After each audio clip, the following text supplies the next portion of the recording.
Javon Kinlaw, Drake Jackson, Kalia Davis, and Robert Beal Jr. are the only 4 defensive linemen the Niners have drafted since 2020, and none of them are doing anything.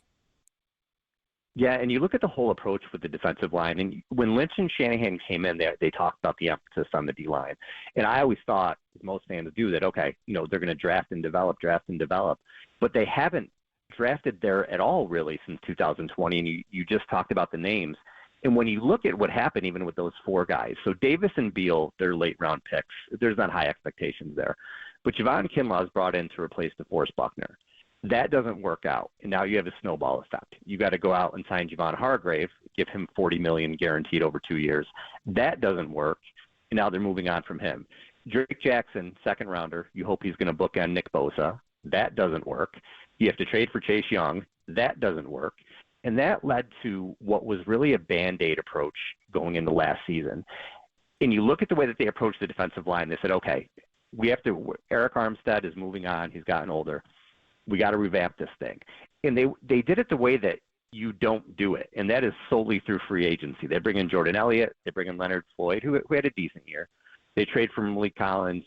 They bring in Gross Matos. Band-Aids, all guys on 1-2-year deals. And the result is the worst defense they've had since 2016 in terms of points allowed. So you can only go to the free agent well so many times. You have to draft and develop. And the fact that they haven't is part of the reason why they have so many issues on defense now.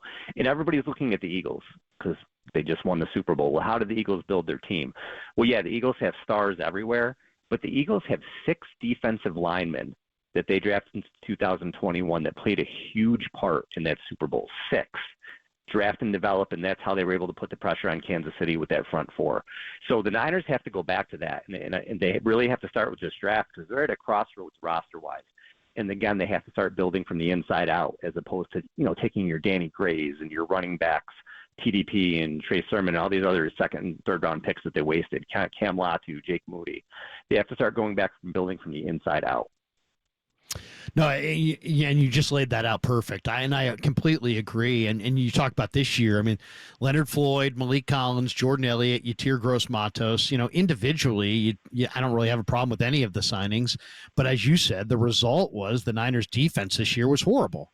I mean, you heard Fred Warner, say our defense this year was bad, bad, bad. I mean, and it was a horrendous defense. 436 points is what they gave up this year, the most by a Niner defense since 2016, as you outlined in this piece. And then the Eagles comparison is just so apt because here's your number one competitor really in the conference. And they get Jalen Carter, Jordan Davis, Jalix Hunt, Moro Ajomo, Nolan Smith, Milton Williams. And all those guys were huge in the Super Bowl. I mean, and they've rushed nothing but their front 4. It wasn't like Fangio brought the blitz. He didn't. But I guess the question I would have, Al, is do you think the 49ers, because, there was an interesting piece today by Jeremy Fowler, and I guess it was yesterday, and he listed all the teams in the league, and he put them in different tiers. And he stuck the Niners in a tier with Dallas, Atlanta, and Indy and called it stuck in the middle. But then he kind of hedges by saying, yeah, these teams are stuck in the middle, but they could be a move or 2 away. And in essence, I kind of feel like that's the issue, is that the Niners, because they are a move or 2 away, they're always thinking about a move or 2 as opposed to building, and they need to build. Now, there's a lot of Niner fans, and you've talked to them as much as I have, and they want Myles Garrett badly. I mean, I can tell, you can tell, I think everybody can tell. And the people that don't want Myles Garrett, they want Trey Hendrickson. And the people who don't want Trey Hendrickson, they want Max Crosby. And everybody's yearning for that star opposite Nick Bosa, and I get it.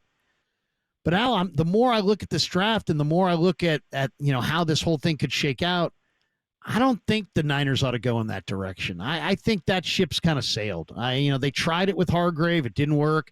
They tried it with Trey Lance. They bombed. I don't think you can at all times go all in for one guy. And I think they've missed their boat on that. And I don't want to see them go all in for one guy. I want to see them stick and pick. You know what I mean? You got 5 Yeah. picks in the top 100 or whatever. Pick 5 defensive linemen that you think are good. I think there's a ton of good ones in this draft. What do you think? Well, I think the Niners right now, people will look at the team who maybe don't pay too much attention and say, well, they have all these stars.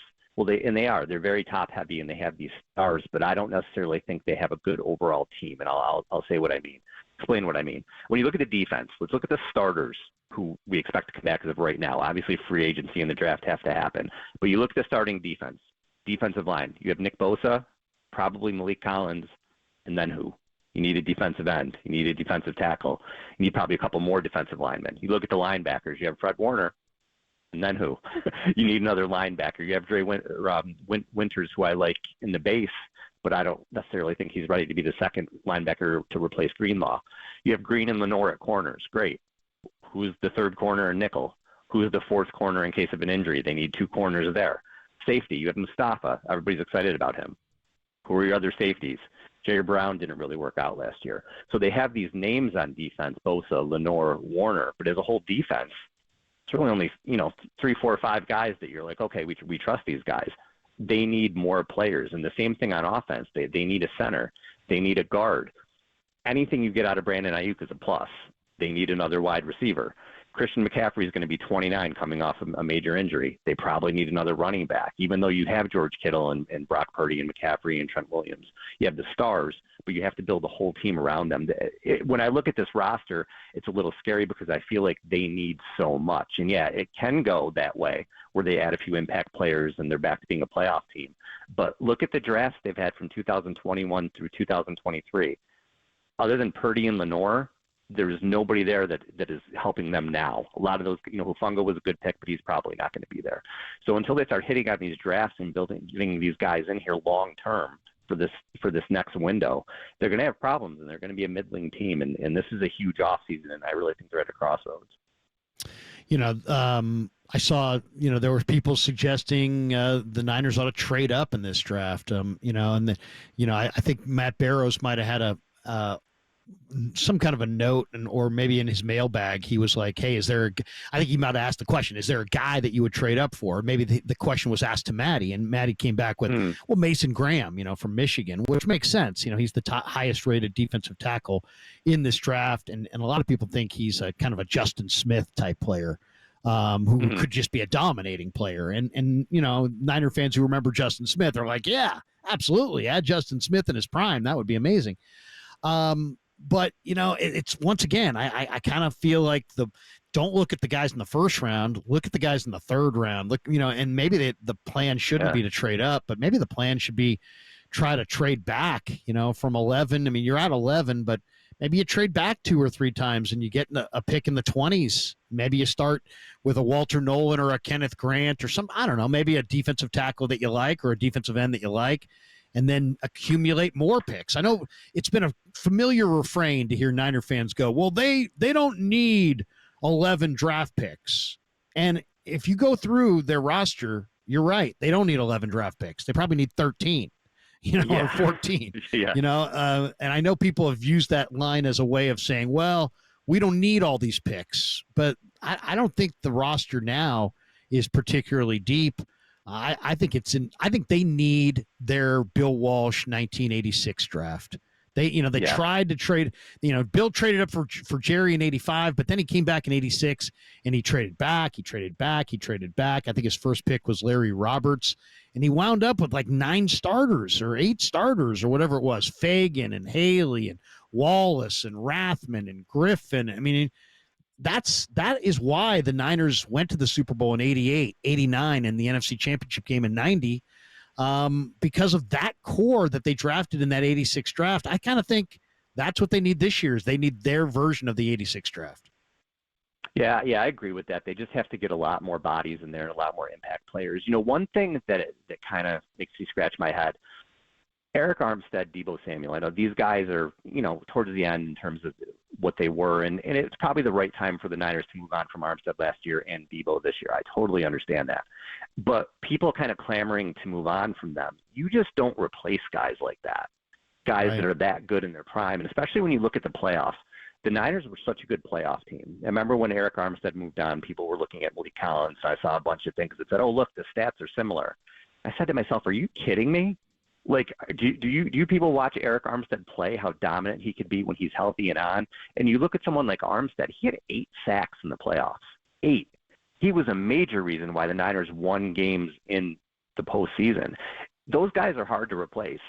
So, like you said, they do need to find more core pieces, but they need to find those clutch core pieces. And as more of these blue chip guys get older in age and leave the team, it gets harder and harder to replace. They've been trying to replace Buckner and Armstead. They haven't done it yet. We'll see with Debo what happens. It looks like he's going to be gone, and if Pearsall can step up or if they can bring someone else in, we'll see. But so far, the guys they've lost, they've had a tough time replacing, and that's any team does. It's very difficult to replace players of that caliber. The thing that complicates this offseason is that they have real needs on the offensive and defensive line, and they want to move on from Debo.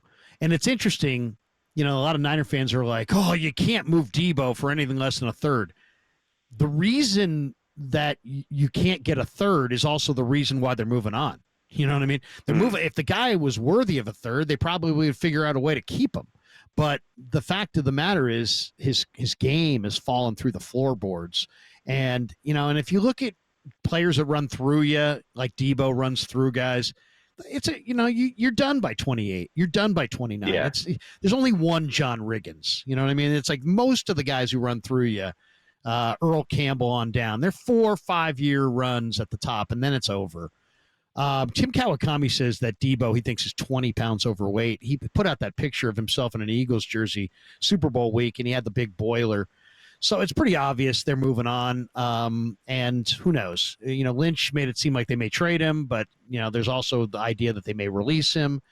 Either way, Al, they got to get another receiver, and it can't just be like a 5th round guy who adds some depth. They need a receiver who can help, because you don't know what you're getting out of Ayuk this year. I don't know that I know exactly what they're getting out of Cowing or Pearsall.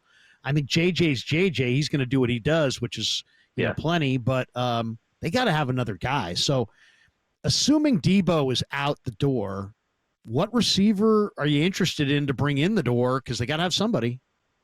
Well, there's a couple names that I'll mention, but to talk about Debo, this season he had the lowest yards from scrimmage per touch in his career at 8.7, lowest yards per carry at 3.2, and the lowest receiving yards per game at 44.7. He only had over 22 yards receiving once in his last 7 games. It was time to move on. He had hit a point with the Niners where he was declining, so absolutely time to move on. And in terms of some guys to watch, there's 2 names that I kind of think are names to watch in free agency. And I wish it was T. Higgins, but that's a pipe dream.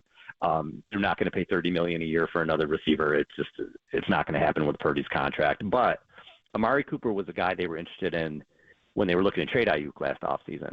He's a free agent. He did not have a great year split between Cleveland and the Bills, but he's somebody who you could look to come in and that guy. And also Darius Slayton from the Giants. I think that's a name to keep an eye on too. I think it'll be somebody like that they bring in.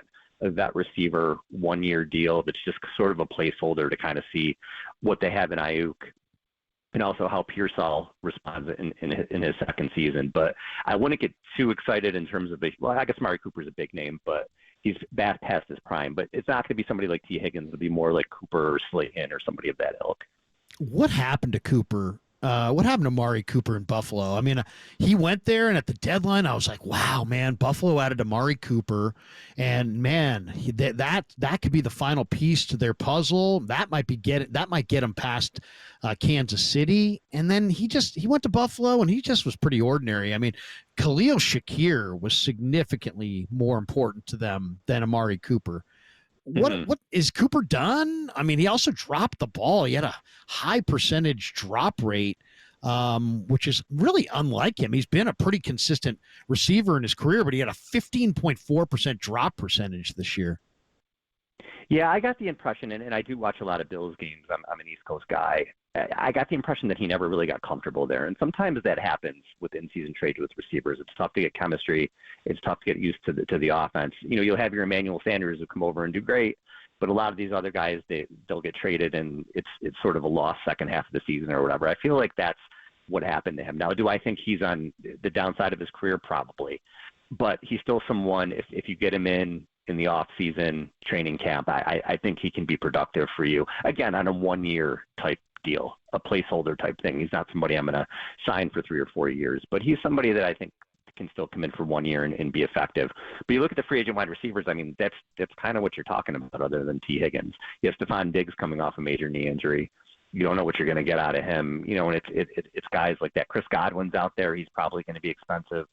So the Niners, their hands are kind of tied if they're looking at free agent wide receivers. It's going to be guys like Cooper. Yeah, you know, Slayton is actually a pretty good name too because he did run, 4.33 or whatever coming out, and I don't know. I thought he kind of had he had a bust out year last year. Somewhat. Yeah, he's. I mean, it's tough on the Giants because the quarterback play is so bad. Right. But when he's gotten opportunities, yeah, he's had some big games, and the Niners need speed so bad at wide receiver. Juwan Jennings is awesome. He's a really tough guy, tough receiver, but he's not somebody who's going to take the top off the defense. They need somebody who is going to be able to be a deep threat and open things up because Ayuk was that guy for them, and if he's not there right now, it's easy for defenses to play up. And Purdy, you know, his numbers on deep balls are typically very good. He just needs someone that he can, you know, get the ball out there to. Again, we'll see Pearsall at the end of last season. He had some really solid games, so hopefully he can carry that over. But that's another position with the Niners. There's age, there's question marks. Other than George Kittle, who, you know, is 31 himself, but he looks like he's not slowing down at all. There's questions on offense too, you know, in terms of, you know, who's touching the ball and how much production they're going to get. So again, huge offseason, big time crossroads for this team right now. Two last ones on the receivers. I mean, one, the Niners owe Debo, I think $15.4 million option bonus if he's still on the roster March 22nd. Do you expect him to be off the roster before March 22nd? And then I guess the other question is on the Ayuk side. He tore the ACL October 20th, but he also, I think, tore the MCL and the meniscus. What's a realistic return for Ayuk if you're looking at when he could come back? Debo is going to be tricky. I think the Niners would trade him as soon as possible if they could. You know, they do it in 5 minutes if they could. But I think it was Matt Barrows actually who reported it today. He expects that it could be a cut after June 1st. Because again, you mentioned it. Who's trading anything for Debo at this point in his career? Really, you're not going to. What are you going to get, a fifth or a sixth maybe? So I think, yeah, a third-round pick is a pipe dream. So that's a situation that could get a little dicey for them and could end up in a release after June 1st. Ayuk, that scares me, yeah, because it was a major knee injury. And I know I heard a report that he was shooting jump shots, and he looked good, and I hope so. But I just think realistically, you hope he's back mid-season, and anything you get from him this year is a plus because you're coming back from that kind of an injury. Usually the first year back, you're not 100%. And that's rough because the Niners just gave him this huge contract, and you know he's going to be one of the focal points of the offense. But you just don't know. You don't know how somebody is going to come back. You look at somebody like Cooper Kupp, who's never really looked the same after a major injury. You just don't know. So hopefully Ayuk is going to come back and look great in the preseason and be back sooner than later. But the Niners, I don't think, can count on that, and that's why you're going to see them go after somebody like a Slayton or a Cooper to hedge their bets a little bit. Bigger issue, the O-line or the D-line, in your mind? Oh, I think it's the D-line because I think we've seen that they can make it work with the O-line. That's not to say that there aren't issues there, but they can scheme around it and find guys who fit their scheme. We've seen that. We've seen them score points. You know, I know they don't have a good record without Trent Williams. I think they're 4-12 without him or something like that. But we've seen them function on offense without him. I think they do need a center pretty badly. But that defensive line, that's what this team is built around. When you look at 2019, when you had Buckner and Armstead and Bosa and Ford, and even those years when they had Menahue and Ebukam, they had just waves of guys that came at you. That's how they made those playoff runs. They weren't scoring a ton of points with Garoppolo in the playoffs. They were winning with defense in that good defensive line. You think, was it 2020, I think, or 21? No, 2021 maybe, where they played Dak, Aaron Rodgers, and they just had those guys shook because they just had waves and waves of defensive linemen. That's what they have to get back to. They have to get back to the trenches on defense. And that's what wins football games in January and in the playoffs. And I really feel like they need to take a look in the mirror and say, okay, this is our identity. We build from the defensive line out, and they have to go back to that. No, they got to get depth there. I mean, I remember talking to Chris Kocurek this July about this. I'm like, you got some really nice players up front, but I don't know if you have the depth. I mean, how many snaps can you play your starters? And he's like, man, we're going to rotate no matter what, and it's like, well, yeah, I know that. So, shouldn't your backups be a little bit better than what you got? And ultimately, I thought it was their undoing. They couldn't sack the quarterback at all in the last 6 games of the year. And then, of course, Sorensen didn't have any answers as far as the blitz packages were concerned. Is there a defensive lineman? I don't know if you watch any of the practices from Mobile or the Senior Bowl or the Shrine or ever.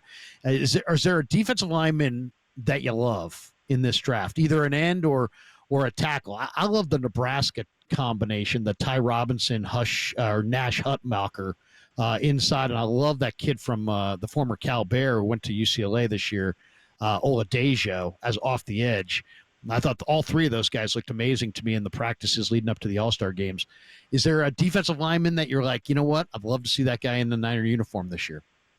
Well, Mason Graham, for sure. I mean, that's still something that I hope either drops or they could figure that out. But I got to really start looking at a lot of the draft stuff. With the season just ending, I'm diving into that now. But what I did see today, Dane Brugler put it out. He said, just talking about the combine. Last year, there were 25 defensive tackles invited. This year, there's 41. This is an incredibly deep defensive line draft. So, like you were talking about, the Niners can find guys in second, third, fourth round. So it is really deep, and it is one of those years where you have Graham you could look at and say, okay, he's the top of the list or whatever. But there are so many guys to dive into in so many gems. So yeah, that's a better question for me in about a month, I think. So good stuff. We'll get you back in a month, and we'll pick your brain about it then. Al, thanks for jumping on, and we always appreciate your content. Love the podcast. Keep it rolling. Love reading you in Web Zone. Keep it rolling, and thanks for jumping on KNBR tonight. Appreciate you. Anytime, Larry. I appreciate it.